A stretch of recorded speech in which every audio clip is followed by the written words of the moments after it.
Hi guys, MrRoflWaffles here. There is a new Call of Duty developer briefing for Season 1. That's the season that contains Astra Malorum, as well as a bunch of other zombies things. So today we are going to react to the zombies segment of the developer briefing, which is actually quite long. I was a little worried when I first clicked onto this because I saw the chapters and I was like, oh god, is zombies going to be like sort of just stuffed at the end like it often is? But no, this time it's the middle of the video, and it's a pretty healthy chunk, so pleased to see that for sure.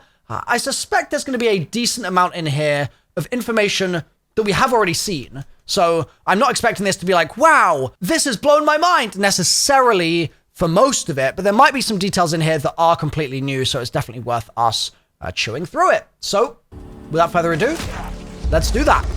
We're going into space. Yeah. From here on out, it's about every single new map bringing a very different experience. So Astra Malorum is set in space. We barely escaped the attack of Ravagers who were on top of these meteors that were coming after you. You crash land on top of this skull, and immediately you're seeing the observatory, you're seeing Saturn in all of its glory. You're seeing meteors crash landing with those Ravagers. And then from there, it's about getting inside the observatory and figuring out what is going on here. Interesting that they've confirmed that the meteors are going to bring Ravagers in to the map. My speculation based on the trailer was that it might be that the meteors are actually an indicator that it's a special round.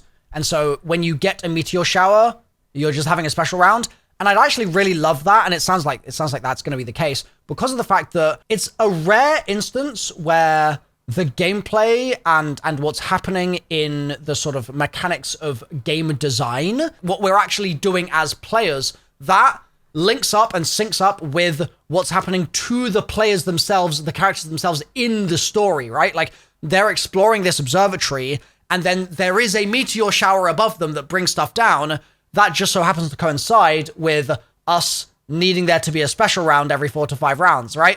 So I love that kind of thing. That's called ludo-narrative harmony. It's a really, really cool thing to see implemented here, and it doesn't often happen with special rounds. So W Treyarch, I like it. I like it. Having come from such a big map, this one is a medium-sized map. Okay. So it's just kind of easier to navigate. That is so important that they've said that, because I've seen so many questions being like, Milo, is it going to be the same size as Ashes? Like, is Ashes going to be the new standard for zombies maps forever? Will we ever have a small map ever again? And then I've seen other people saying, oh, this actually does look really small. Like, they've not shown us that many spaces, so is it tiny? And I think there's a yes and no to that. He's saying it's medium-sized. We've seen some spaces, but not many, right? We've seen a limited number of spaces. However, I am under the impression there might be a secret space that we've not yet been shown that might be the reason that this map is not just small-sized, but is actually medium-sized. Maybe we're going to get into that. Let's see. The tighter experience, but I think one that is kind of packed full of details, and each space from the observatory is a really unique environment. So we have a new elite in the map called Oscar. Surrender, Earthling. You definitely can kill him, and there's some special rewards you can get if you do. Mule Kick is a classic perk that allows you to carry a third gun. And in a mode where, like, every bullet counts, having an entire third primary weapon is huge. And now that we have the dedicated Now, hold on. Is there an icon on the HUD? melee, that actually means, like, you're going to be able to have 3 guns. Wait. We need to review the footage here. Is there an icon on the HUD that shows that your held weapon at a given time is your mule kick weapon? So the HUD is blacking out when they go to their melee weapon, which is what I didn't realize. But the marks show you which is your mule kick gun. So when it goes to this shot for the first time, they're on their mule kick gun because they're on gun 3. Their third primary weapon is and then they switch to gun 1. Huge. And now that we have then they switch not to gun 2, but they switch instead to their melee weapon, which is actually a ballistic knife right now, which is cool. That's definitely going to be something we have to test for fun pack-a-punch abilities. But yeah, that's great news that is indicated on the HUD. That's dedicated really melee, important. It actually means, like, you're going to be able to have 3 guns and a melee weapon. So you got a lot of arsenal at your disposal. I call it the Hoarder's perk because And we are Arsenal fans on this YouTube channel, aren't we? Right, chat? You wouldn't be a fan of a different team.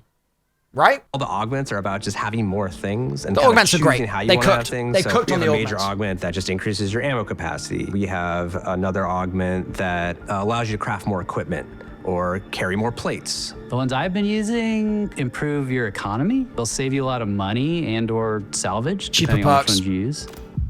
At launch of Season 1, we're going to be bringing Exit 115 as a survival map. And this is that classic diner right off of a highway. It's featured in Ashes of the Dam. And I feel like his brain really wanted to say it's that classic diner right off of transit. It really seemed like he was going there and then he was like, oh, no. what's neat about both of the survival maps for Season 1 is that they're like the hardest locations to get to as far as time in Ashes of the Dam. So it's nice to just start up directly in one of these locations. And they play, similar to Van Dorn Farm. You're gonna have everything you need to survive, so all the upgrades will be available. But Right. the unique setting for each one really sets them apart, kind of offers unique challenges, and each survival map will have rewards to unlock as well. Directed mode is just great because it just gives you Okay. full guidance. So you're never left asking, what am I supposed to be doing? And I could say that the main quest for Ashes of the Damned is gonna be one of the more intense ones. And then also kind of the relief of the pressure of the zombies being capped at certain levels. So I think it's great. Stepping stone. That is interesting though, because that also tells us that it's going to be more intense on Ashes than it is with at least some of the DLC maps. So I wonder if Astra is going to be a bit more chill? Hard to say, but that could be the implication of what he's getting at there. To then try out the standard mode.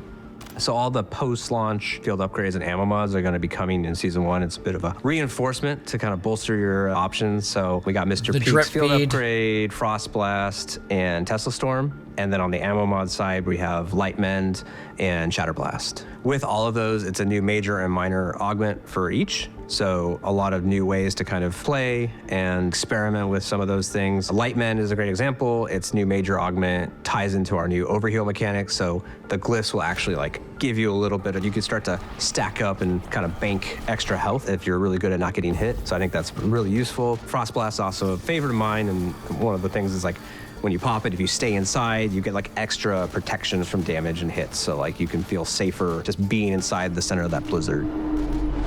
Bro, why does this person just not ADS? Like, I am notorious for not ADSing in my footage. Don't get me wrong, okay? But, You get like extra protection from like, what are we doing damage and here? hits. So like you Why- can feel safer why are we just hip-firing being right inside now? the center of that blizzard. This year is going to be just an amazing ride. Ashes of the Dam was just the start, and Astra Malorum is going to really just continue that tone of bringing back that feeling of not even knowing what to expect the next season. Okay. I mean, honestly, I was expecting it to just have a sprinkle of stuff, and it gave us a little sprinkle of stuff, you know? So I'm not even mad. I'm totally fine with that. I think that the dev updates that they've done, which have been a little bit more like patch note based, where it's been on the fly, Kevin being like, we recognize that the boss fight is giving people challenges, so we're going to make it easier. And like those sorts of dev updates that they've done have been my preferred method of comms from them so far. This is a little bit just reiterating stuff that we have already heard. But still, all of this communication is good. And I'm thankful for it, and I'm looking forward to Astra tomorrow. I will be streaming the Easter egg hunt. I will be obviously making my no-nonsense guide. I'll be doing all my usual stuff, so make sure you tune in on both Twitch and YouTube. I'll be live on both. I believe there's drops on Twitch right now, so it might be better to watch on Twitch. And I'll see you there. Okay. Bye for now.